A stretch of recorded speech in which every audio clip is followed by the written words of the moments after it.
taught by Bishop 129, but before he arrives in this setting, there's several things I know we need to talk about and just want to put and make a deposit in your spirit as relates to what we're going to ultimately deal with. What I need to do is to talk about Daniel Payne, and I want to have that conversation with you all after meeting with the two boards on this morning. And then I want to talk to you about my accommodations that we overwhelmingly supported in all of the annual conferences, and just simply want to give you an update as it relates to ultimately where we are with that.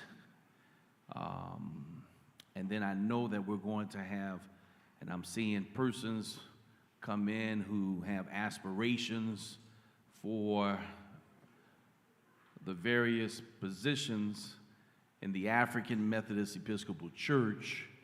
And when folk come to visit you, you need to, we should, we will give them an opportunity to express and share their aspiration.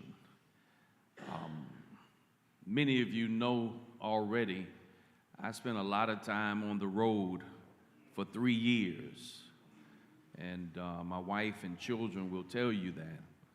And traveling on that road was not easy at all. And some bishops would give you 60 seconds to speak. Some would say, just simply say hello. And others were more gratuitous in giving you an opportunity to share your story. I'm grateful that I didn't run during the time my father ran, because when he ran, he had a bishop to tell him to say hello, and every second you went beyond, I think, 30 seconds, you would lose a vote from the district. And the person was dead serious. I remember traveling with him one time because I was his campaign manager, connectional campaign manager, and we went to a place. It was at General Conference, and went to an Episcopal district. I remember it like yesterday. I know who did it. He doesn't, but I was the one observing and watching, and they only gave him about 60 seconds to speak at the General Conference, and then they started ringing a bell to tell you to sit down. That's just rude. And I said that if I ever had the opportunity to sit in this seat, I would not do that to anyone. And so when people come to see you and see us, we should be benevolent and give them the opportunity to share their story. I shared with you before, look at the ones who are coming to see you, the ones who take the time to say hello and to come by and see the work. We should not spend too much time on folk who don't come to the 9th Episcopal District to ask us for our vote. Take us for granted. That's not. I came to Alabama. I didn't take Alabama for granted. And y'all, in good faith, voted for me. And I will always, and let me underscore, always be grateful to the 9th Episcopal District.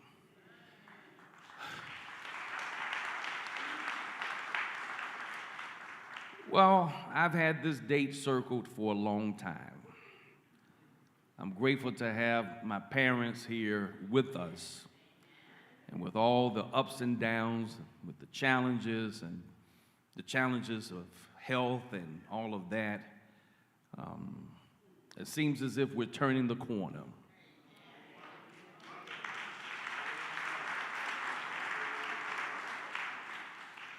I wouldn't be a bishop today if it had not been for my father and my mother and what they poured into me.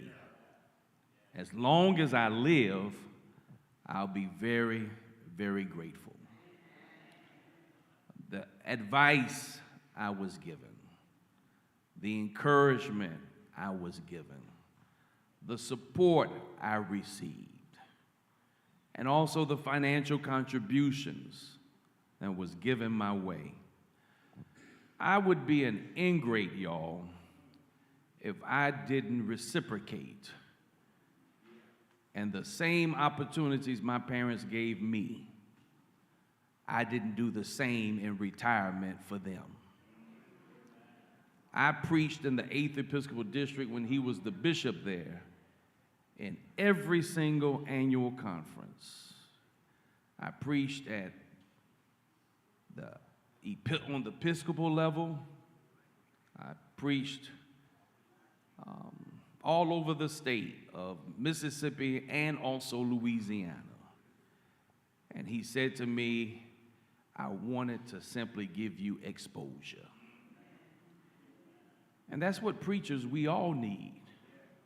All of us in here, under the sound of my voice, have gifts and graces. The only thing we may be lacking, and myself included, is exposure.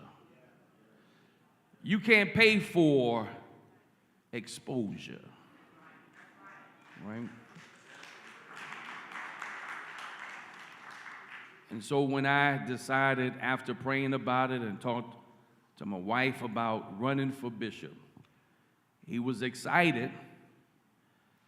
But one thing that I do know, he told me that you got to run this race and you got to get out there and beat the bushes.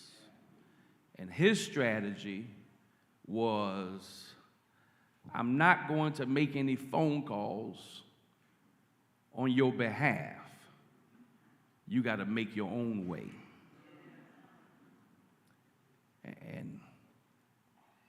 And it was great advice, especially when folk talk about nepotism. And folk talk about being a bishop's son. I still don't know what it feels like, because I was a grown man when he was elected. So I don't know what it feels like to live in the Episcopal residence. I didn't grow up that way. We grew up in parsonages that were subpar before we went to Florence, South Carolina. But we always made the best of our situation. When he ran the second time for bishop in 2004, he lost by 4 votes, a very close race. And I didn't see my father upset about the outcome. He just knew that he had to hunker down and give it one last try in 2008. And because of his faithfulness, their faithfulness, God honored their faithfulness by making him the 129th elected and consecrated bishop of the African Methodist Episcopal Church. When I started running, he had candidates already in his district, and his recurring theme was, we're going to elect the folk from the first district, and he was praying that the folk would help elect his son. And long story short, he had folk to tell him, you're going to get 1, but you won't get 2 elected. And kept saying it over and over again. You ain't going to get it. You're not going to have two. You're not going to have your son running, and then all the candidates in the 1st Episcopal District running, and think you're going to get them all elected. And guess what? The person was right. He sure enough didn't get 2. He got 4.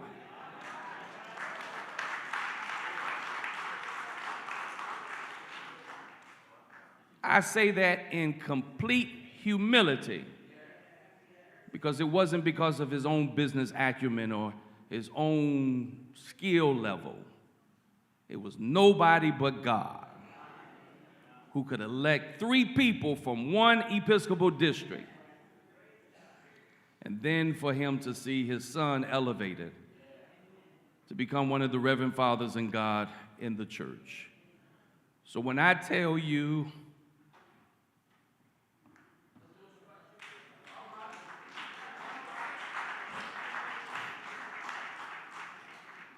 I'm grateful, I'm a blessed man. So, without further ado, I give you the 129th elected and consecrated Bishop of the African Methodist Episcopal Church, Bishop Julius Harrison McAllister, Sr.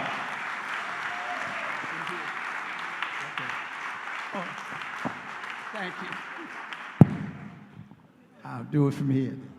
Thank you.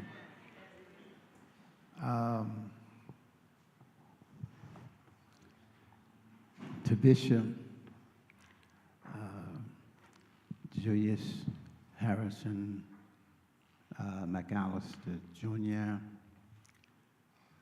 to Episcopal Supervisor Deana, young McAllister, and to retired, I didn't say tired, retired Supervisor Joan Mother McAllister, and to these presiding elders and pastors, and to the officers of this district on all levels, to the wonderful people of the 9th Episcopal District. I greet you this day in the matchless name of Jesus the Christ. I also wanted to acknowledge, I do see some folk here from 1st District. I see that young lady who preached the horns of a billy goat last night, Reverend Calvinist. And when I was the bishop of the 1st District, I offered her 2 different churches, but she knew to wait, because she knew that after the General Conference, some better things were going to happen. And praise the Lord, it did. And we are very happy and delighted for her and the wonderful work that she's doing at Mother Bethel, and to Reverend Dr. Joy Gallman, and to these candidates, these wonderful candidates who are running for Episcopal service, Reverend Marshall, William Marshall, and Reverend Diane Lewis, the 2 candidates from this district. And I see the Reverend Orlando McCauley from the 7th Episcopal District. To all of you, I am pleased and delighted to be here. I know no other place that I'd rather be than right here with Bishop 144 and with our son 144 and Supervisor Deana. They, true as you have discovered, you have found out, very wonderful, very talented, gifted, anointed individuals in their own right. And I must admit that we are very, very proud of them. Amen. Now he asked me, our son asked me if I would come today and if I would share with you concerning the role of stewards and trustee. My initial response was, that's right, no. I'd have to check my calendar. And he said, Daddy, you don't have anything on your calendar. You're retired. So I'll give you, he said, I'll give you a couple of weeks to think about it and let me know. He called me the next day and said, I got you down to participate. And so I'm here. Sometimes, you know, I assume the role of father, but then many times I find myself assuming the role of son. But he has his dad's back. He has the best interest of his father. More importantly, and as I move quickly to what I've been asked to do, he understands that all of adult life, well, all my life I've been in the church. I know nothing but the church. My mother said when I was 6 weeks old, I think she's about 6 weeks old, I was baptized. And so, but that's all I know, the church. The church is my habitat. This is where I feel very comfortable. I made a mistake, though, of devoting all of my time and energy to the church and not engaging in a lot of the other extracurricular activities outside of the church. And so he understands that his dad was dealing somewhat with retirement, trying to make this adjustment. And so I think he's not fooling anyone. This is one of the ways he wanted to try to make sure his father, stayed somewhat active. And I'm thankful, appreciate you. Stewards and trustees, the duty, the role of stewards, trustees in our church, and we all basically understand, and we know we all have disciplines, and so we know the duties and and responsibilities of them. Sometimes it gets a little fuzzy with some of us, and when we've been in the church for as long as we've been in the church, been in church for a long, long time, and sometimes we kind of confuse or we mix customs and traditions with the legal duties and responsibilities of stewards and trustees, because we say this is how we've always done it, and this is and it was in the 1988 discipline. This is what it said,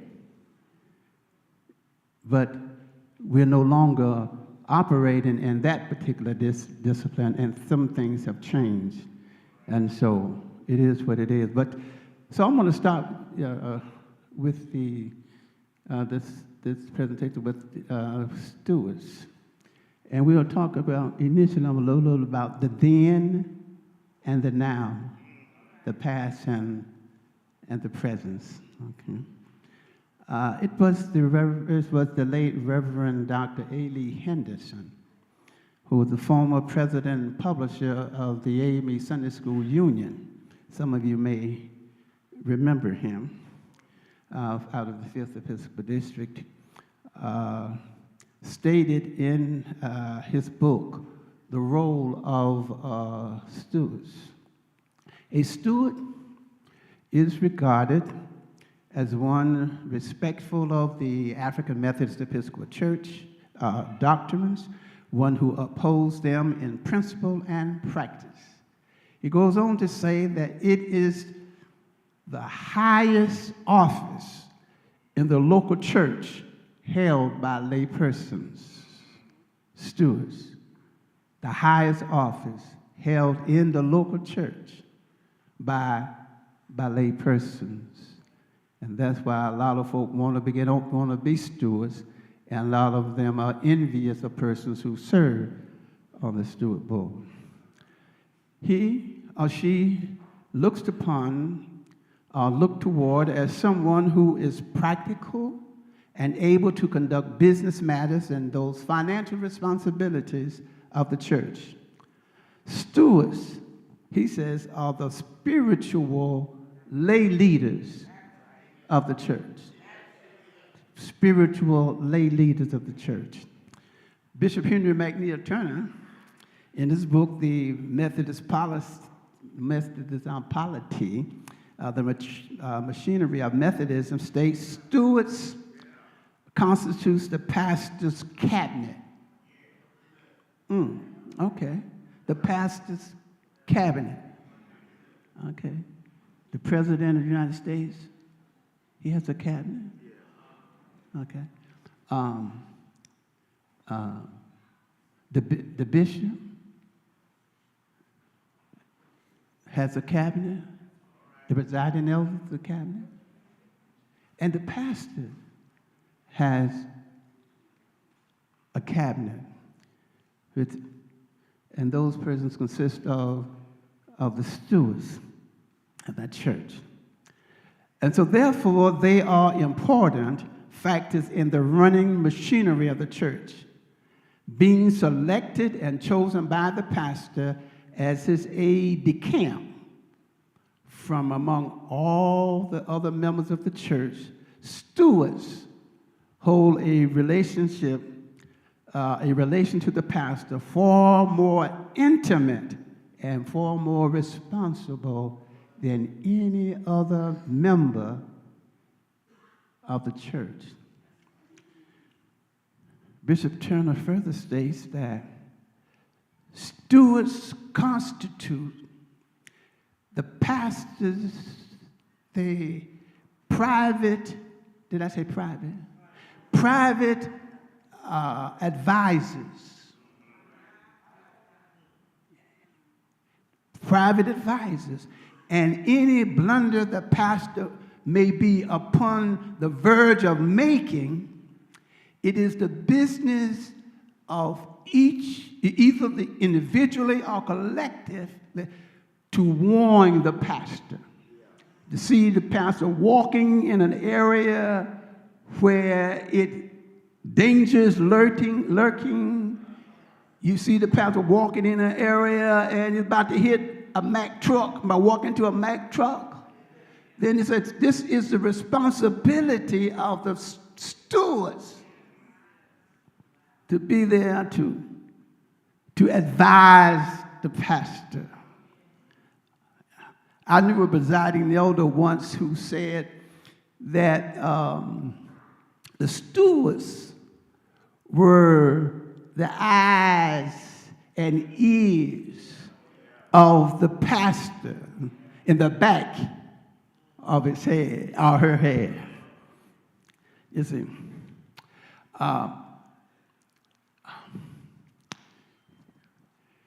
it also can be said that stewards can provide a firewall for the pastor. I pastored 30 years.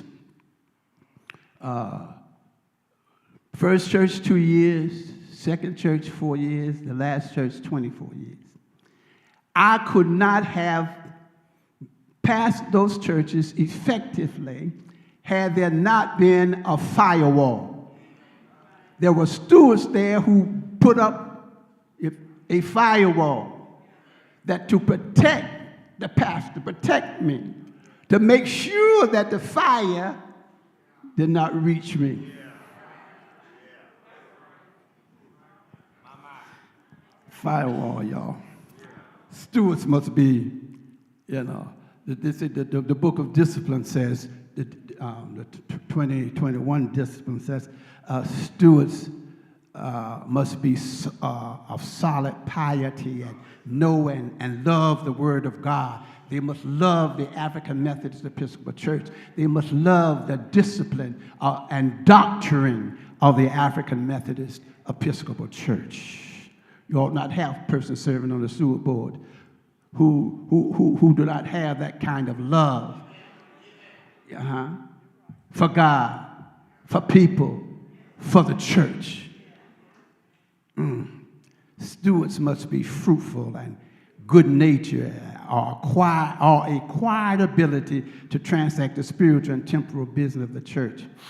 Can I tell you that the board of stewards should be in tune and in step with the pastor's God-given vision? Did I say God-given? Must be in step with the pastor's God-given vision for that local church. Let me put it another way. While stewards should have a good working relationship with the pastor and supports the pastor's God-given vision for the church, stewards must have an unconditional love, as I said earlier, for God and for God's people and for the church.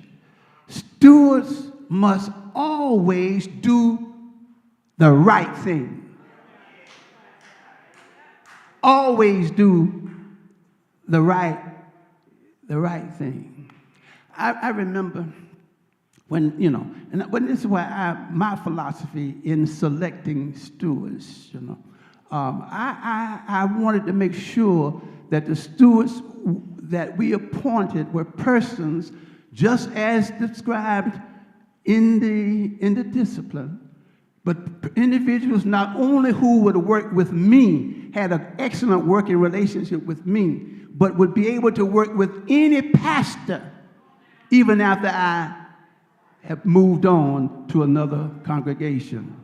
So we were not looking for, some people say, I'm not going to say what that word is, no. But we were looking for people who wanted to do the right thing. And stewards are not just individuals who always go along. You got it. Yeah. I've said too much already, I think. So, stewards hold the highest office in the local church, held by laypersons. They are spiritual lay leaders. They are practical and able to conduct the business matters and financial responsibilities of the church. They are members of the pastor's cabinet. They are the pastor's private advisors. They are the pastor's other set of eyes and ears. They are persons who love God, who love God's church, who love the African Methodist Episcopal Church, who love the doctrine and discipline of our church. They are promoters and supporters of the pastor's God-given vision for the local church.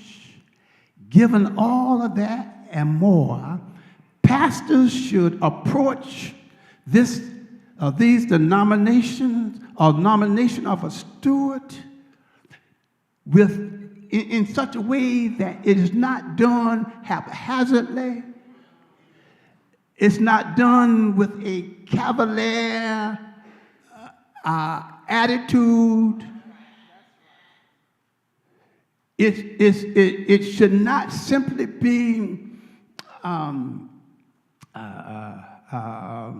appointing someone to the steward board who an aged or incapacitated friend or family member wants you to put that person in his or her place? I just said a lot, y'all. Because sometimes we put people in place. He said, well, you know, Mama used to serve as a steward, and Mama no longer able to serve, so I want to take Mama.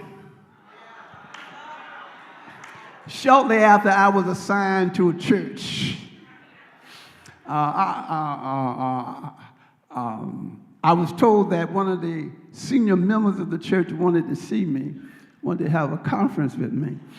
And so I went by to see her, one of the so-called pillars of the church, in her 90s. And she told me, she said, well, it's been 3 years since I've attended church services. 3 years. And I'm a steward. I've been a steward for a long time. I'm a steward. And I am going to step down from the steward board. And I have spoken with Mary Jane. And I've asked her to take my place on the steward board. And she agreed. Here this young 32-year-old pastor said to her, I'm sorry. It doesn't work like that. And can I tell you, she and I never became friends. They did allow me to preach a eulogy. These nominations must be bathed in prayer, much prayer and much devotion. Yeah, I'm serious about that. You know, that's the same approach as the bishop, my son would tell you, the same approach I would take with the pastoral appointments. You know, but don't, you know, we bathe this in prayer and devotion. Mm-hmm. And so, yeah. Now, let's look at the composition of the steward board.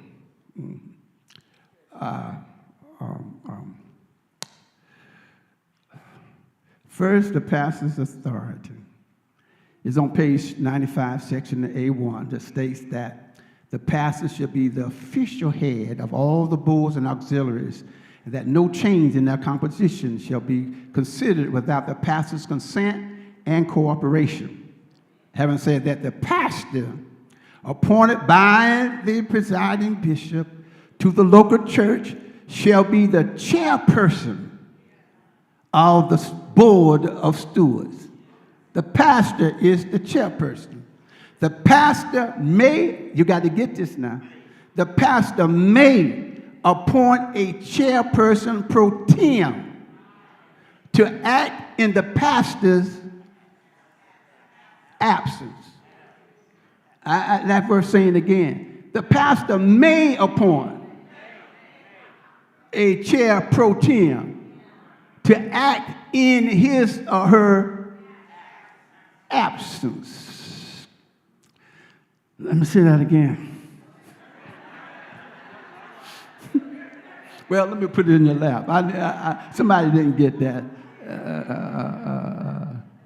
Somebody didn't get that, Reverend Anderson. Somebody didn't get that.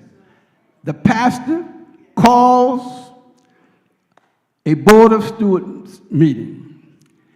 And minutes before the start of the meeting, pastor gets a call concerning an urgent matter that pastor must attend to.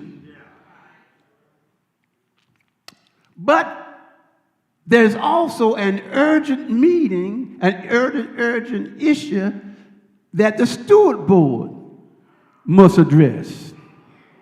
So pastor then calls John, who is a steward, and says, John, I want you to serve this time, this occasion, this meeting as the chair pro tem of this board meeting.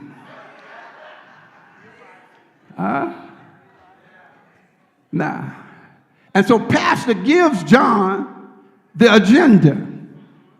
Because, you know, that's the only agenda, is the agenda that the pastor gives. There's no other agenda. You know, the agenda is exhausted once that's done. Okay, y'all got it. I see somebody in the back. They still didn't get it. They didn't get it. They didn't get it. I'm sorry, you didn't get it. Let me put it another way.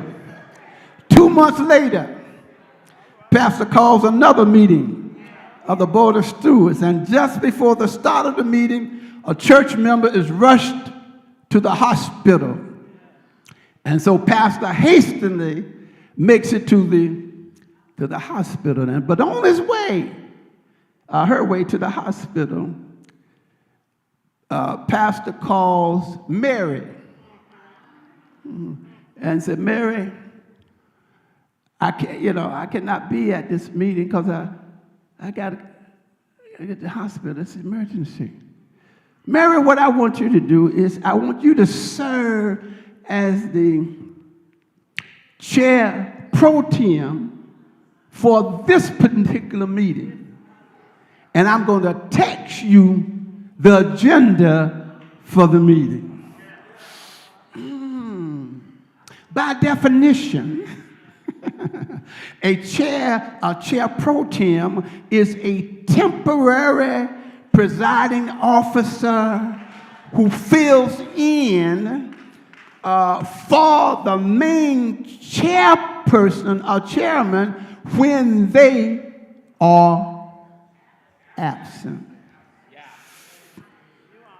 Pro tem in Latin is abbreviated. The abbreviation is pro tempore, meaning for the time being.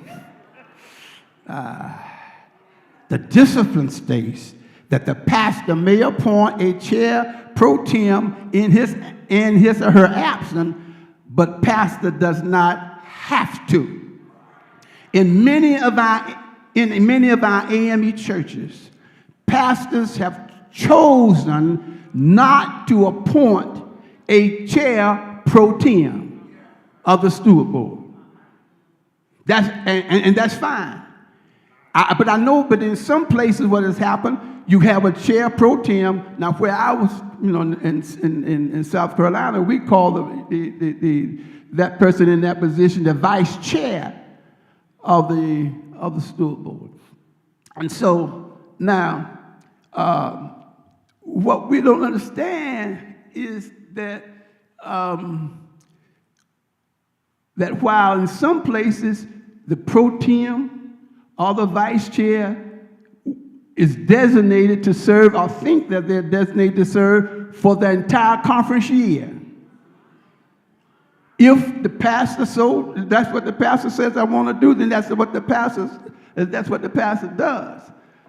But the point I want to make is that is the pastor's prerogative. So if there is no permanent, a 12-month person serving in that capacity, you ought not get upset with the pastor, because the pastor is in complete compliance with the doctrine and discipline of the African Methodist Episcopal Church.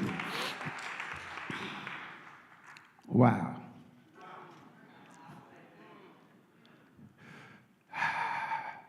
If the pastor appoints a chair pro tem for a particular meeting, then whatever decisions, whatever is decided, the pastor has the authority to veto it. So whatever was done, if the pastor is not in agreement with it, it's null and void. That's what, okay? Now moving right along. Persons 18 years of age and over and a member of the church for at least 2 years except in the case of establishment of a new work, new congregation, individual may serve as a member of the steward board. Okay. Of course, it said, and must be a member of the church for at least 2 years. Okay. Stewards are nominated by the pastor and confirmed by the quarterly conference. Elders, y'all help me out if I don't get this right now. The quarterly conference confirms the nominations, the pastor's nominations. Did I say quarterly conference or did I say the presiding elder? Oh, the quarterly conference. Okay, I want to make sure. And the reason I say that, because I remember when, at one point in my pastoral ministry, when I would present the nominees for the steward board in the quarterly conference, and they would go up front, because the presiding elder would call them up front, and then he would tell them a few things about what is expected of a steward, then will shake their hands and said, "Welcome to the Board of Stewards." And you're the members of the quarterly conference, all of you members of the quarterly conference, and you're just sitting there. You have no say-so in this decision. It was made right here. But in order to be confirmed by the quarterly conference must vote on those nominations. Did I have any problems with what the elder did? No, because they were my nominations. But I'm just telling you how it's supposed to be, the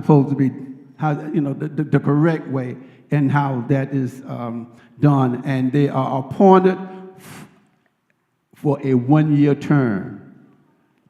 And so, what we ought not do, and I've had people come to me and say, "Well, Bishop, I was on the steward board, and the pastor came and he took me down, or she took me down." And I have to remind them, when did this occur? It said at the beginning of the conference year. Oh, he didn't take you down. Your time was up. Your 1 year was up.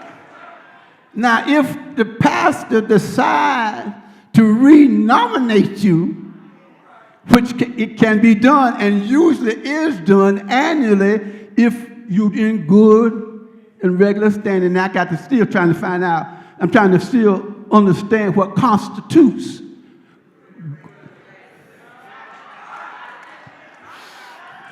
I'm struggling with that, y'all. But you know, so understand that's the pastor's prerogative to reappoint or not to reappoint. And now also the pastor can suspend a steward at any time, and I'd like to say for cause. They said the steward board, the first quarter conference can take it down without cause, but for whatever reason. But I said the pastor can suspend a steward. But then what the steward does is that the steward can appeal to the quarterly conference. I don't know if it's still there now. When it used to be the same, but about 30 days or so before the quarterly conference, then you would make sure that you would appeal that decision. You tell pastor, I'm appealing, that decision. And so, so when the presiding elder asked, "Well, are there any appeals?" Then pastor said, "Yes, there is," and he or she gives that to the elder, and then the elder addresses the issue. Now, and he presents to the quarterly conference. So if the quarterly conference then decides that they're going to reinstate the individual then the person is back on the steward board. But if that decision is a suspension, is not, then that individual, the word I'm looking for now, is sustains. Then that person then is no longer on the board. But guess what? When the person is on the board, I'm definitely gonna get in trouble when I say this. If the quality conference puts that person back on the board and says, yes, you're back, guess what can happen? The next day, a few minutes later, the pastor can say, Julius McAllister, Senior, I suspend you from the board. And now I got to wait 3 more months for the quarter conference to come to have that addressed. And when it's addressed, I don't know what I'm saying, y'all. But anyway, that is what that is. Okay.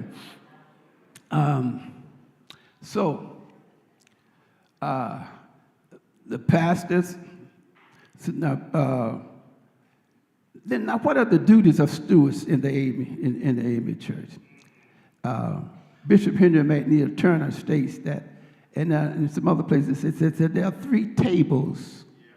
We don't talk about that now. We don't say tables per se, but the language, but what is said in this 3 tables, we still find that information in the discipline, but it's not in the way that we see it here in terms of tables. And not the 3 tables. It said there's the Lord's table, there's the minister's table, then there's the poor table. Now, the Lord's table, the chairperson of that committee is what kind of steward is that? Y'all remember? The Holy Steward. I remember when I first went to one of our churches, and I saw a chair here and a chair over there. And I said, what are those chairs for? They said, oh, that's where the Holy Steward sit. So the Holy Stewards. And so take time to be holy. And so the Holy Stewards, they were responsible to making sure everything was done here as relates to the communion table, the linen, the elements, etc. Somebody said, oh, but Bishop, I thought that was the job of the stewardesses and not stewards. Well, it is the job of the stewards. But what the stewards have done is they have delegated that responsibility to the stewards. So how do I get to be a stewardess? Oh, the pastor nominates individuals to serve as stewardesses, and the steward board confirms the stewardesses. Here this young preacher, young pastor at this church, following the discipline, did just that. I nominated a particular person to serve on the stewardess board. One of the stewards had a vendetta, I didn't know this, had a vendetta against the steward, against the person, this nominee.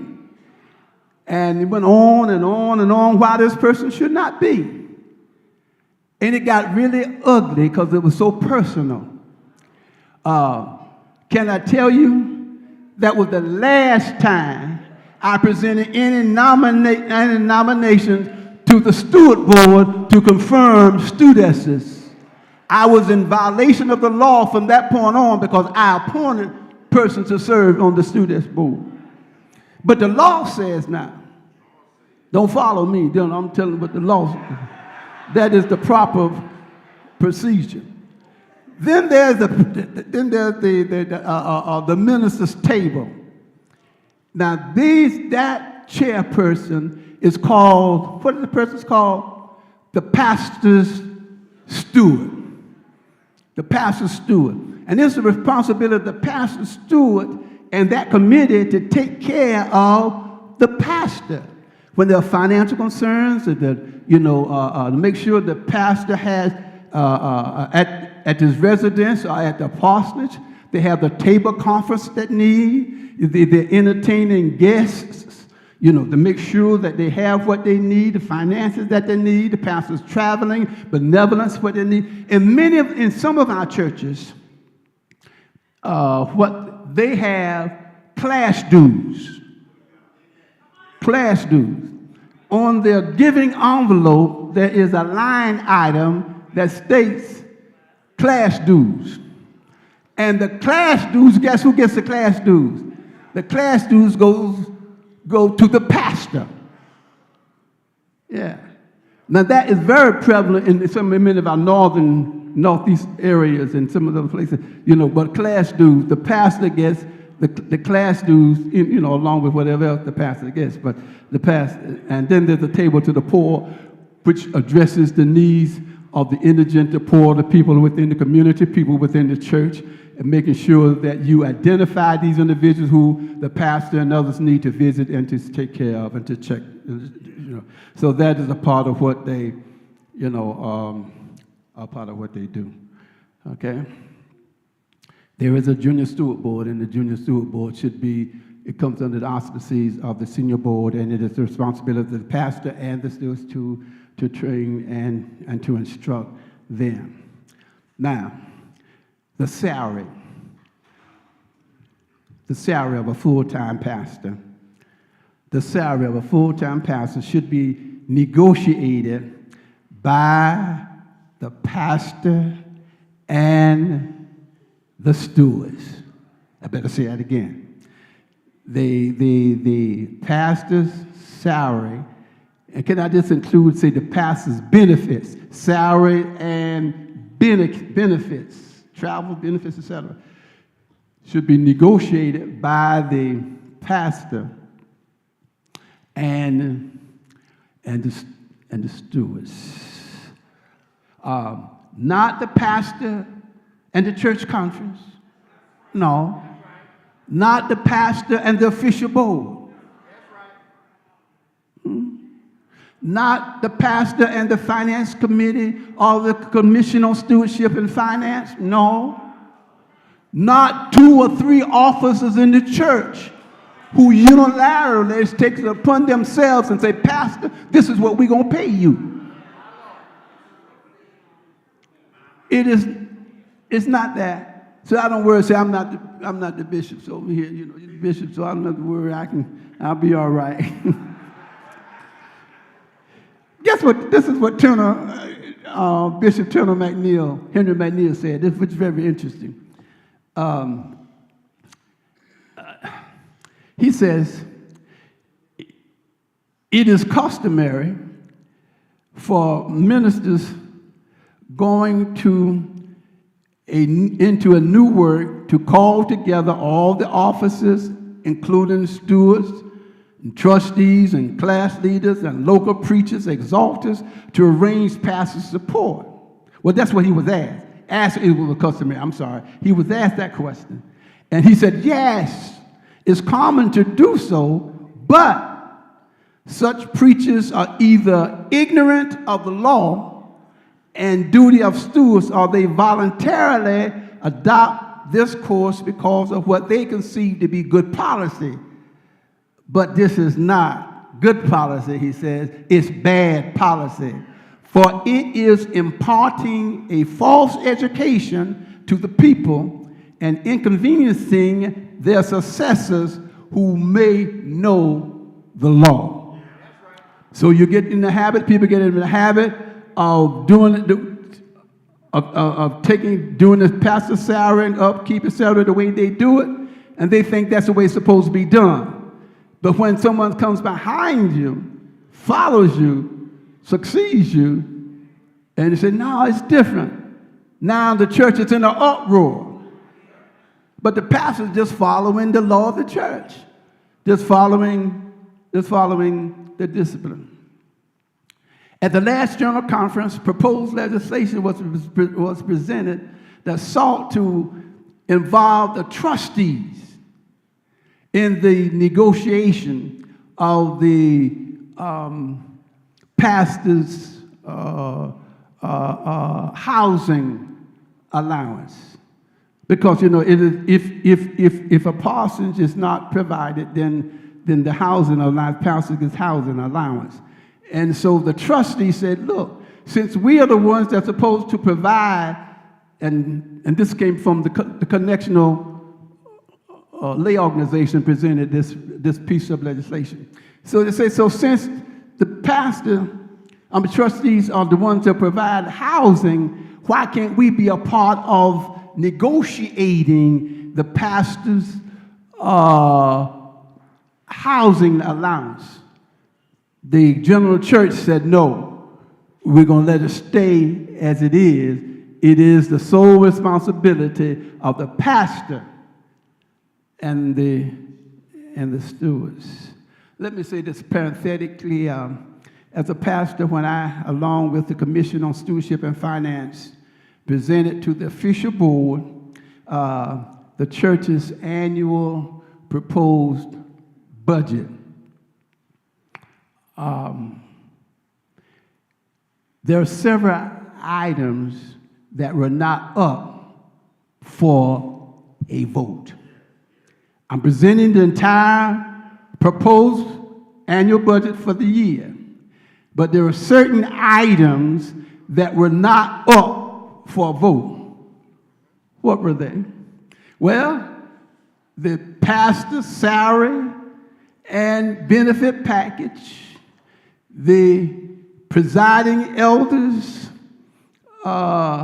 assessments, the presiding elder district assessments, the annual conference assessments, the Episcopal district assessments, and the connectional budget or assessments.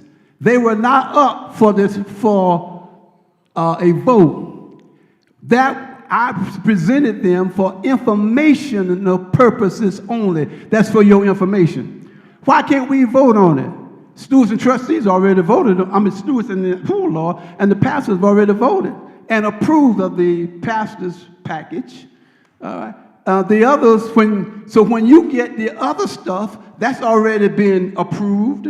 So when the church gets these other items, when these come to the church, then the only thing that we have to do as pastor is to execute what we have been given, which means then now we got to find, because the pastor's responsibility to help find ways and means to raise the money and to raise whatever is required. Whatever the budget is, whatever that is done, that's a part of what they do. And I say I'm almost there, so I'm almost okay. But that's already been decided. I'm almost through now. Some other benefits that a full-time pastor receives. I said full-time, didn't I? Pension or retirement. And we have an excellent retirement plan in hand now. Dr. Blackwell would attest to that. Through West Path, I wish we had it a long time ago.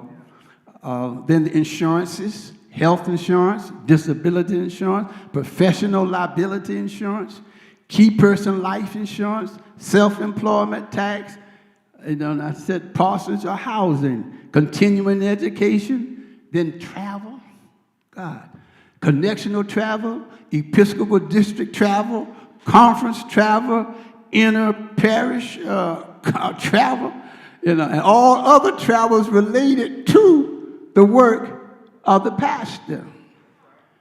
Yeah. On numerous occasions, I had people to come to me, I've had members to come to me and say, Bishop, we need a full-time pastor. Yeah? Yes, we need a full-time pastor. I said, what do you have now? We have, and when I was in the military, they call it a weekend warrior.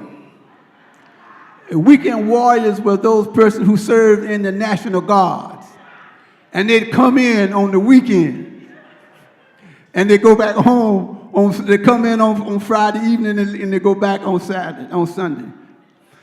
And so it said that. So we have the pastors. They come in on Friday evening, sometimes Saturday morning, and sometimes on Sunday morning just before the church.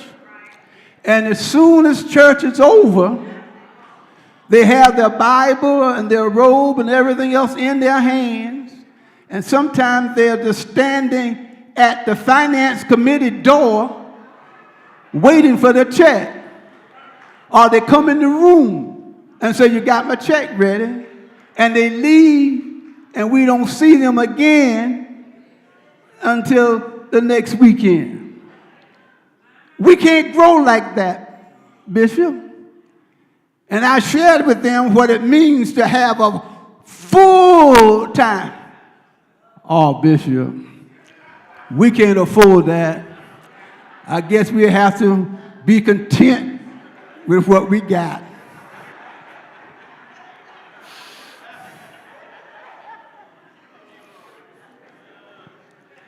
It is the responsibility and duty of the steward board to keep records relative to baptism, marriages, and deaths, and they are to conduct a survey of membership of the church to determine each member's financial support of the church and their church attendance. Lastly, the last thing I want to say, and I'm through. Now it says that stewards are to make accurate reports of every expenditure of money, whether to the pastor, to the church, of the sick, or to the poor. That's on page 97, section D. And since the pastor is not only the pastor, but the chairperson of the steward board, the chairperson of the trustee board, ex officio of all the other boards auxiliaries, but is also the chairperson of stewardship and finance. There are about 7 or 8 commissions in the church, and the stewardship and finance is the only commission that the pastor serves as the chairperson of. The other commissions, I think they have 7 members. The commission of stewardship have 9, 4 stewards, 4 trustees, and 1 member at large. But dealing with the finances now, the pastor then is he's the chair of that committee. And so it's interesting to understand, to know that in many places, I remember when I went to my second church, and I was shocked. And I was talking to them about being placed on the bank account. And they said, huh? I said, now, don't y'all come with this foolishness with me. I said, the man that I follow was here 27 years. And I know he was on every account. During that time, you didn't have I started the Commission on Stewardship, the central budget system. So they didn't have a central budget system then. So you had all these different counts, all these various counts. And I said, so I know what I know. I said, now, first of all, y'all got to understand. You're saying that I can't be on that, but now I got to promote it. You want me to go before the congregation and make appeals about tithing, about stewardship, about giving, and yet I am not on the account? The bishop is holding me responsible for assessments. The bishop holding me responsible, not the steward, the quarterly conference, and the pastor hold the stewards, but they are accountable to the steward, to the quarterly conference. You're accountable, but that's the pastor's responsibility. So you mean to tell me that only thing I should be concerned about is getting my paycheck, When the first church I went to, the folks said, we don't really have to have a pastor. We just want a preacher. I was in school then. I was still in school, and I was at Morris Brown. Said, we just need a preacher. You come and preach. We'll take care of the finances. We can handle that. You just preach. But they didn't know that this boy from Darlington, South Carolina, was different from that. And I've been in the church all my life and watching my dad and all of this kind of stuff. So I knew the church, and I couldn't go there and just be a preacher. I had to be involved in the life of the church. Because at one time there was a dispute, something happened, something came up at this church, and so I needed to go to the bank trying to find out because people not telling the truth about some stuff, Elder. So I went to the bank, and he said, "Who are you?" I said, I said, "I'm the pastor." And they said, "Wait a minute, your name is not on this account." I said, "I just want to just peruse. Can I just say?" "No, you can't even see anything about this account." They did me the same way as the bishop, too, when we were dealing with the issue in the 8th district. But he said, "No, you can't." "Why?" "Because your name is not on the account." So then I said, "Okay, well, I got yeah." You see, so the issue is what I discovered, and I've said to folks, even if you don't want to sign checks, you ought to be a signatory on the account so that you will be able to know what's going on, because the conference, the bishop, the presiding elder holds the pastor responsible. And if there is some kind of whatever, and we end up having to go to any disciplinary or judicial procedure, the members of the steward board won't go through that procedure. Officers of the church won't go through that procedure. It's the pastor that may find himself or herself going for ministerial efficiency. I just said a mouthful, y'all. I'm through.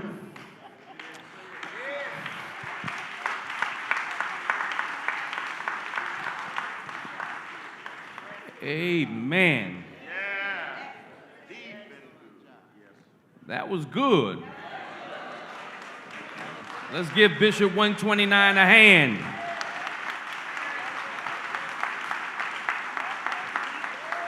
Yeah.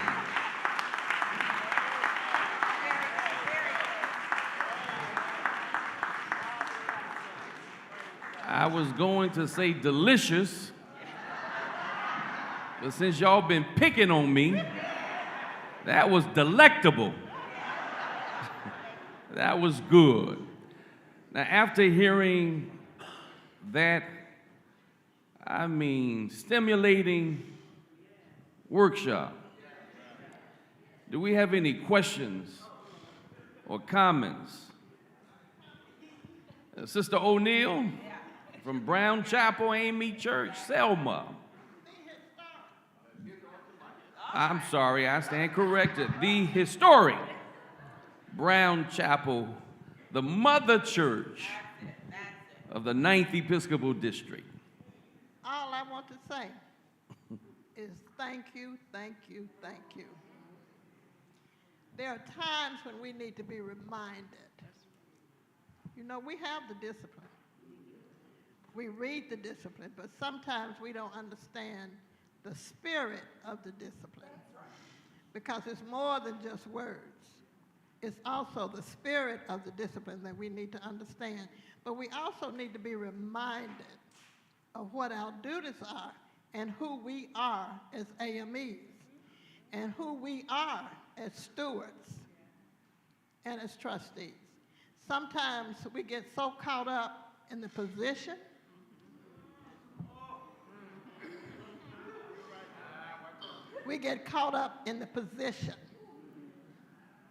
and we poke our chest out and say, "I'm a steward," forgetting what that really means and forgetting what our relationship is first to God, then the A.M.E. church, then to the pastor, and then to our local church. So I just want to say thank you I really appreciate and thank you, my bishop, for bringing this wonderful man of God to us today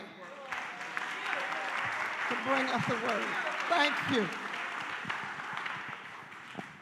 Amen. Thank you, Sister O'Neill. Any other comments, questions? Yes, ma'am.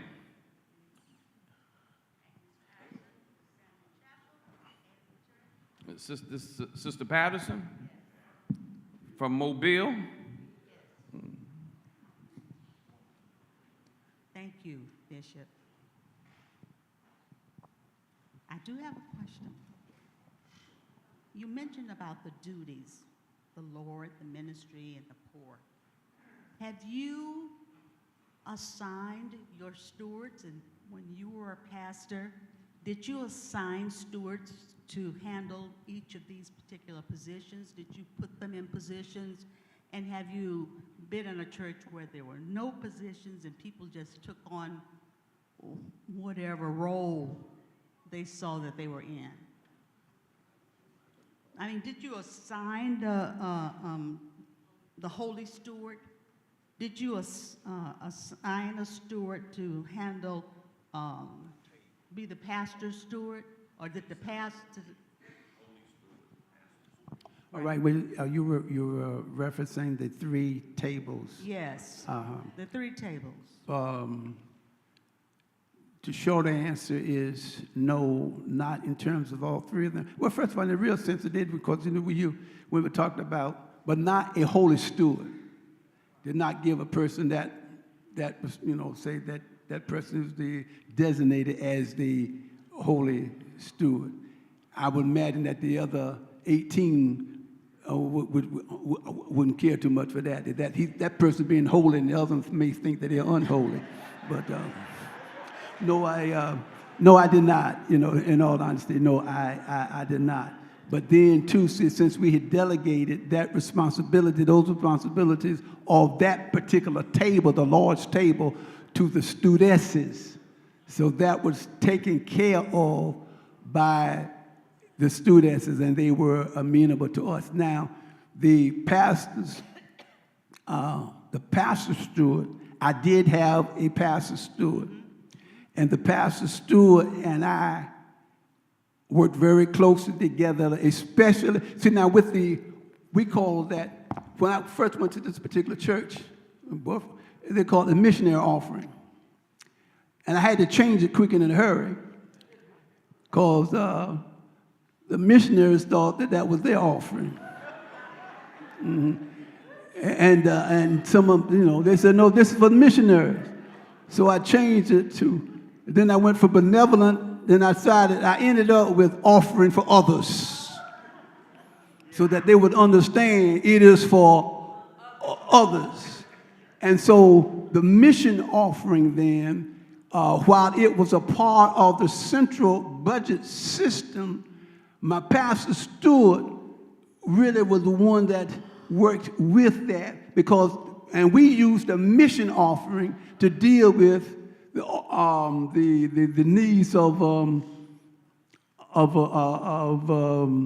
the less fortunate, if you will, and the sick. And when we would go out and visit the sick, and you go to hospitals or to their homes or whatever, we take money from that fund, and we would give to those individuals, as well as persons in the community that was in need and in help, and sometimes even some organizations. So we did that. I didn't have class dues, but many of my friends did have the class dues. Mm-hmm. I don't think we do the class dues part anymore. Well, I have some in the churches I've been in like that. Say that We again. have benevolent offering.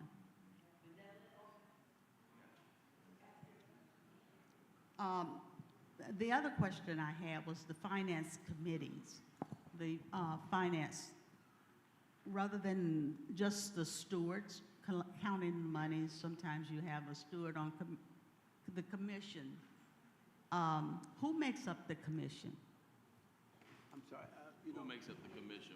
Stewardship and finance. Okay, you have the Commission on Stewardship and Finance. I just rushed through it, but I say with the Commission on Stewardship and Finance, there are 9 members of that commission, and 4 of them are to be stewards, 4 of them are to be trustees, and 1 member at large. That constitutes the Commission on Stewardship and Finance. So it is that commission that also will be responsible for presenting the annual budget to the church and devising methods and means of raising the monies to take care of or to address all those issues. And we also have if you see the central budget system, which is, I think, is one of the best things that you could have within a local church. It eliminates all those other treasuries. All monies are put in one treasury. But I forgot, this is steward board. This is about the stewards. Y'all didn't ask me about that. So the problem that they say seminaries run into sometimes, Bishop, is that we answer questions that people are not asking. So I'm not going to do that. So let me just say this. I think even with the Board of Stewards, I think in many instances we have to give people an opportunity to not only provide leadership, but to also know that within the leadership role within the framework of the church, your leadership is more than just overseeing the money.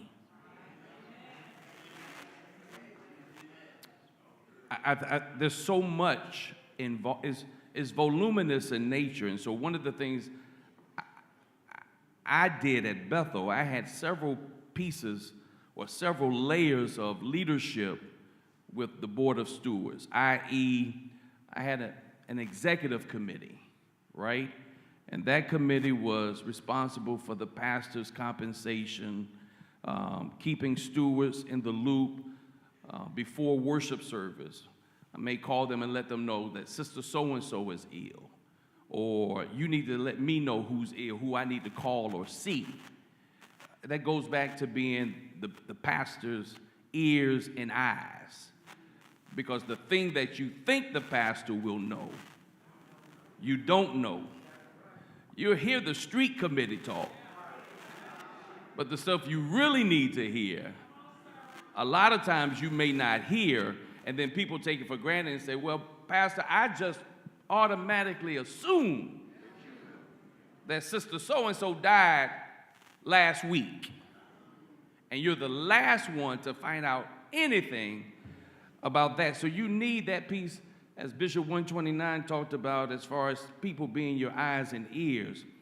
The altar duty, and had the stewards to help with being the liaison with the stewardesses, making sure that the baptismal fountain, if there was a baptism, they put water in the fountain, or if there were communion elements needed, they would help facilitate that, and so much more. Then I had another group that was responsible for record keeping, which is vitally important in the life of the church. Attendance.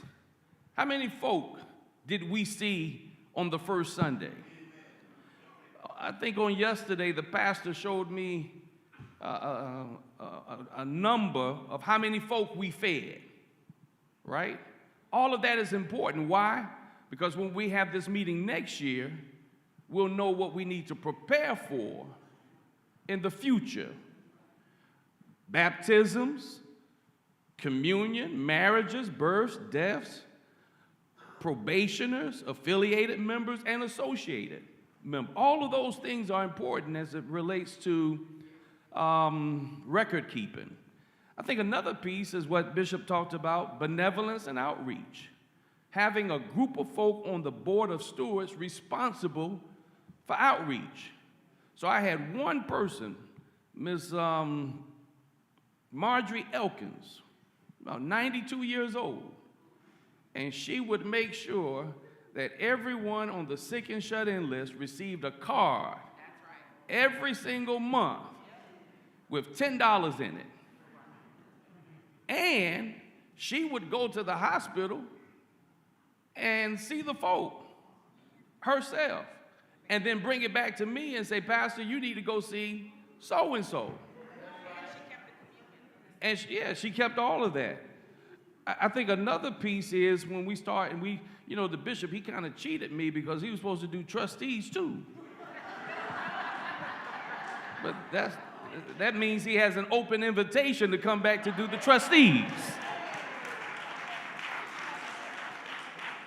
But even with trustees, give them something to do. So then we had an internal maintenance with the trustees. Plumbing, painting, minor repairs, cleaning, janitorial services. In a lot of our churches, we don't have a janitorial service. We got one person responsible for picking up everything and cleaning everything and doing everything, cutting the grass and all of that, right? And you have found out that the person who used to cut the grass and clean the church 20, 30 years ago for no cost, you got to pay somebody to pick up paper this day and age in our churches.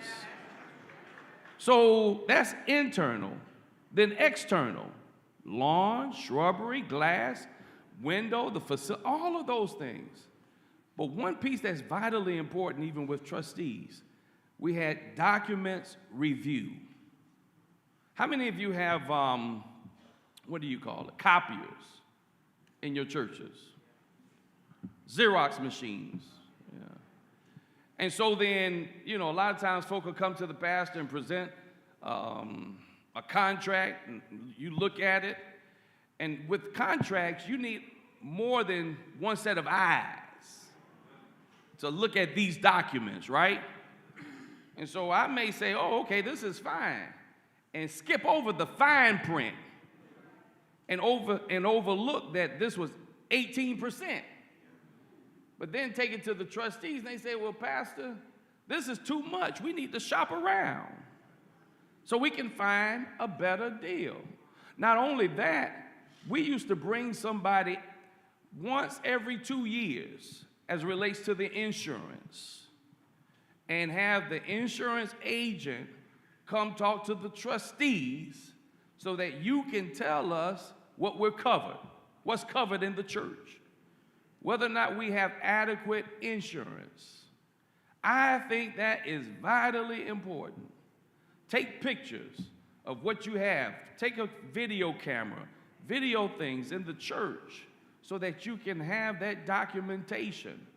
So when we start talking about working in the church, know that working in the church far exceeds just watching the money. Now, those who are supposed to be watching the money, don't abdicate your responsibility. Do your job. Work with the pastor. But as I stated to the pastors the other day, once you present a budget to the people, execute the budget. You don't have to go to the stewardship committee and say, may I get $100 to come to the planning meeting? Execute the budget. And if you love the people will love you back. And parishioners, if you sure enough know you got a good pastor, you ought to work with your pastor.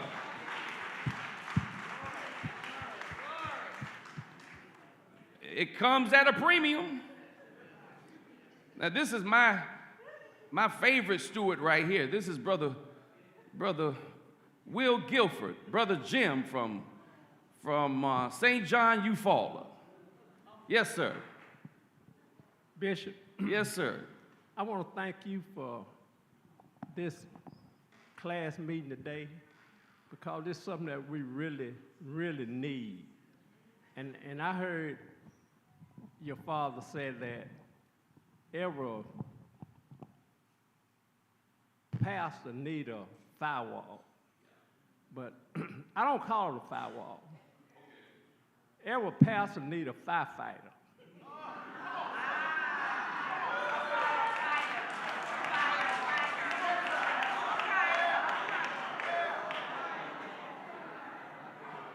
Because once you are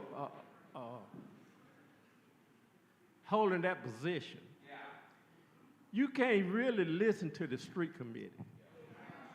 And if you hear something ain't right from the street committee, you need to put some water on it. Don't add to the fire. That's a lot of our problem. We like to hear stuff that sound good, but we don't want to do what's right. And that's a lot of problem in our churches today. we don't want to put fires out. Yeah. Especially when it comes down to the pastor and the leaders of the church. When the street committee hears something, I just use me. When they hear something about me, and they want to kill me anyway,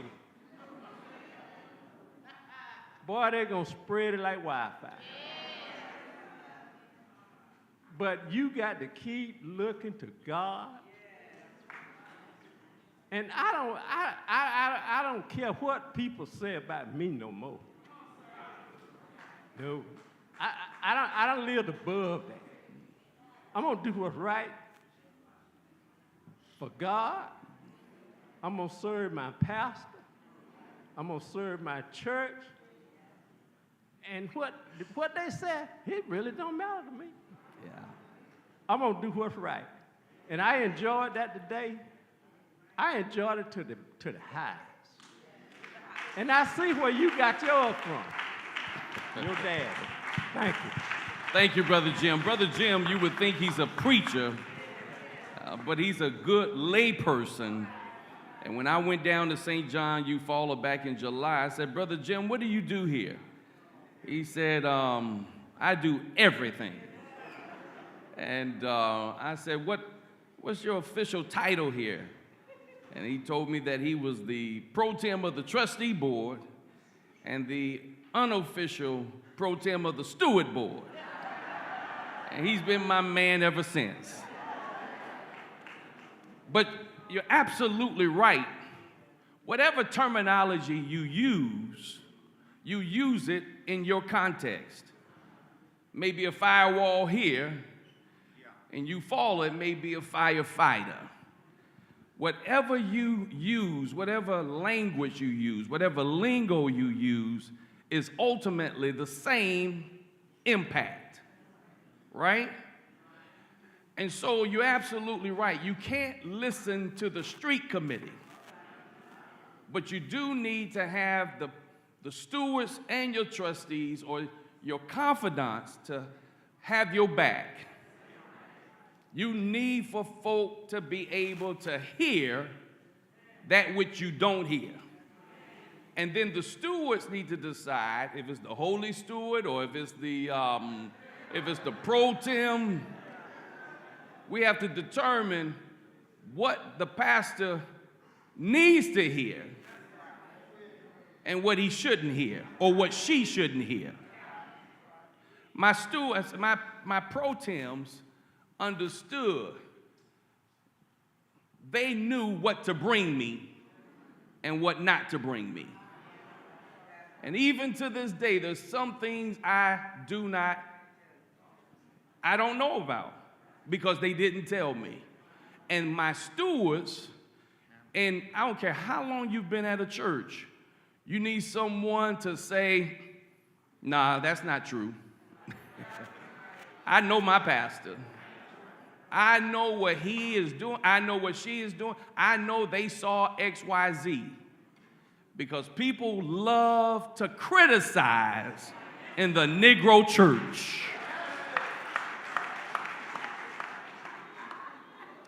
But one of the things I learned about criticism and when Negroes lie on you, now turn to your neighbor and say, it doesn't happen here in Alabama.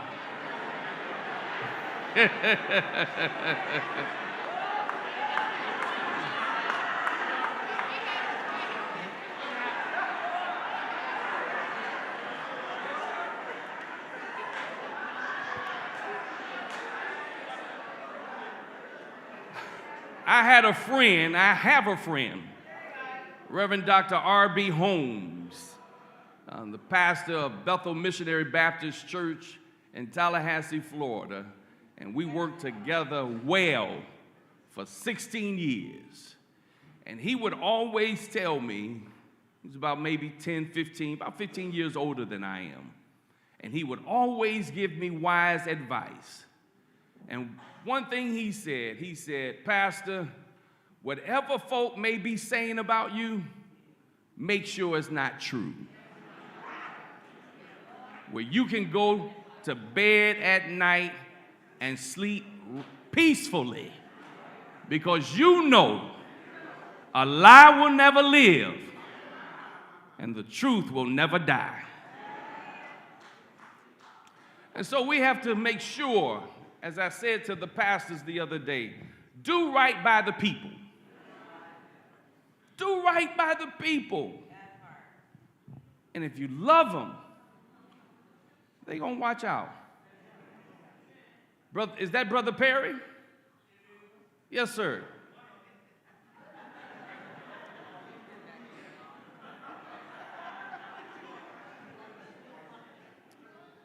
We'll come back this way to Brother Reverend Robert Freeman.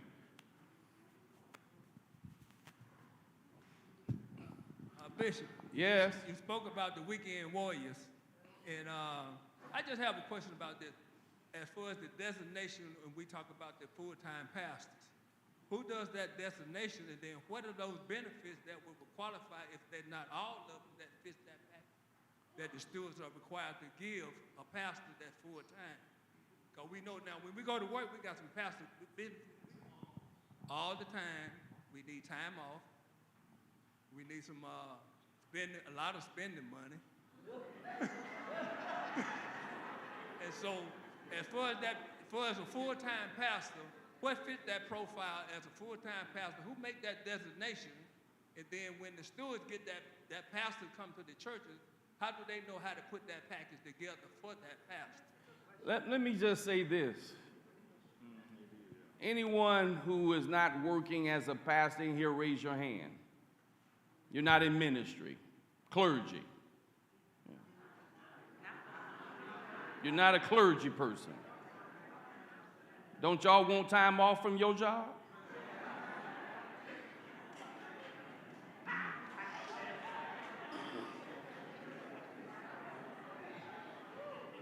I think with the pastor, a lot of times folk will say, we're going to tell the pastor what he or she is going to make, and that's it. Not here in what? Right. But the key and the operative word is negotiate. Right? You sit down with the pastor will sit down with you, and not with you, singular you, a plural you, and be fair to the pastor, and the pastor needs to be fair with the church. Now, I have no issues if a pastor is making $200,000 a year.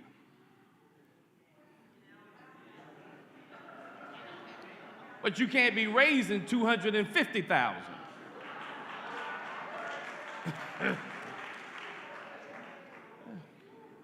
You can't raise $100,000 and the pastor makes $60,000. Bishop Cousin was my bishop in the 4th Episcopal District, and we had a similar situation. Y'all heard me say this before. He made the comment that that's criminal. If you taking 60% of, but did that person negotiate that with the stewards? Did y'all talk about it? I'm almost certain that you did. You should. Every year, look at it, review it, and talk about what we would like to see in our pastor. And I think one of the things that we miss out in a lot of instances, expectations. That's what we talked about earlier this week, having some expectations. Now, the pastor can't receive all the money, but be fair with the pastor. And the pastor ought to be fair with the church. Right? And if you need to make 60% of what's being brought in, you may have to be bivocational. Because the church may not be able to provide for the pastor in totality. So, but that doesn't happen here because no, I'm being honest for the most part, because these salaries here in Alabama is pretty low. It's pretty low. But each church is different. And so you have to negotiate what's best for the church, and the pastor will negotiate, and if he or she says yes, and you all say that's fine. If no, y'all keep negotiating until you get to that right amount. Anyone else? I'm gonna only take two more because I need to move on. Robert Freeman, and then Reverend Anderson, and then Clementine, because I gotta move on, y'all. Yes. Thank you so much, Bishop. I rise to thank Bishop Julius McAllister Sr. For this great presentation, and also to say to him in a very personal way, when my house burnt in 1982, you were the only one that sent me a sizable gift to acknowledge my loss, and I'd like to just thank you personally for your gift.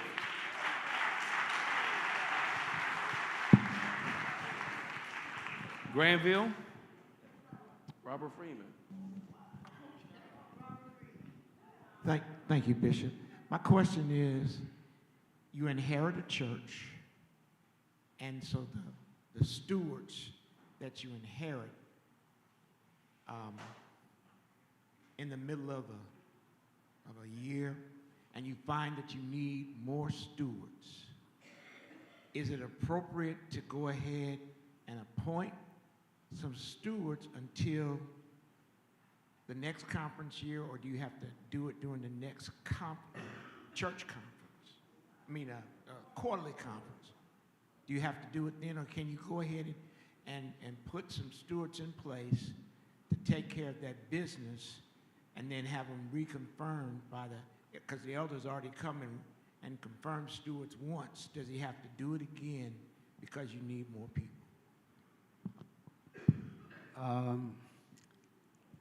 The discipline does not speak directly to that issue, but what it does speak to is the fact that if the pastor suspends a steward, then the pastor could temporarily replace that person until the quarterly conference. But in this instance where you're saying that you need more stewards to accomplish what you need to accomplish, then is that in order for you to do? That's above my pay grade. I simply waited and did it once a year. Use the folk you already have, right? Anytime I went into a new situation, and I've shared this with you all before, I only asked to suspend the rules 3 times as it relates to the discipline. 3 times to suspend the rules. Something very, very simple. Every time I went to a different church, I suspended the rules as it relates to appointing stewards and nominating trustees. As I've stated before, why? I didn't know the people, and the people didn't know me. So the folk, my first year at Bethel, whoever Dr. John Green left, I kept them in place. And I watched and I prayed to come up with a vision for that church. What's the hurry? Spend that first year watching and praying and learning the people. Because you've heard me say it before. They're trying to figure out whether or not they like you or not. And I'm trying to win as many friends as possible in the church. And one of the things that we have to do is to try our very best to preach our way into these churches. So that when you get your appointment on Saturday, those of you who will be going to new places, you don't go to the new church on Saturday night, tomorrow night, talking about let's have a steward board meeting. Nah, preach your way into that congregation and give the people an opportunity to love on you. Now give them a hand. We got to bring this to a close. Bishop, what I wanted to do was, if you will allow, so I won't do this report, of course not today, but if I could just share 2 minutes, the new legislation that was passed at the General Conference as relates to the mode of electing trustees. If I could just do that, I think that might be very helpful to some of you. Okay, now, let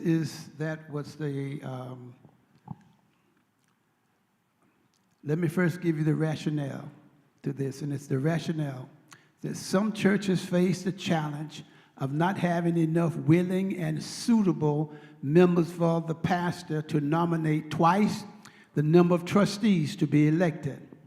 Churches in this predicament will either elect a trustee board that is too small to efficiently serve the congregation, resort to various means of circumventing the law, or ignore the law altogether. Additionally, some pastors and congregations would welcome the opportunity for members to have greater input into who is nominated to serve on the trustee board. The proposed revision preserve the pastor's authority to nominate twice the number to be elected, preserve the right of members to have options to choose from when electing trustees, and provides an opportunity for members to make nominations if the pastor nominates fewer than twice the number elected.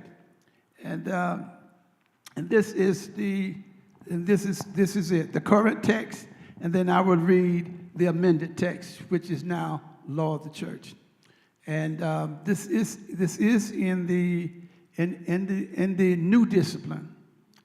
Under the new discipline is now at press. The printers have it, and they're working on it, on a new discipline. And so this is, I did have it somewhere. I know I do have it, the exact pages. I don't have it. I'm not looking at it now. But the current text in the 2021 discipline says, the minister at the meeting for election shall nominate twice the number of persons to be elected. Said persons shall have given consent in writing for their names to be placed in nomination. This is what was passed. Now I'm about to read what was passed at the last General Conference. This is the amended text, and it was passed. The pastor shall nominate the number of trustees to be elected. Said nominees shall have should have given consent in writing for the names to be placed in nomination. If the pastor nominates fewer than twice the number to be elected, the pastor shall accept nominations from the floor. But the total number of nominees shall not exceed the number to be elected. Persons nominated from the floor must be present to accept the nomination, or shall have previously consented in writing to be nominated. If there are no nominations from the floor, or if the total number of nominees is less than twice to be elected, the election shall proceed with those candidates who have been duly nominated. That is now the law of the church as it relates to the mode of electing trustees. Thank you, Bishop. All right, give him a hand. Amen. We do have candidates who are here, and I want to give them ample time to come and share their aspirations with us. But there's one thing that I need to share with you all, that I spoke with the Daniel Payne Foundation, the two different boards, and some things I shared with them that I want to share with you on today. So the other day we did a walkthrough as it relates to the building that we own on 1500 Daniel Payne Drive, the school that was purchased some years ago.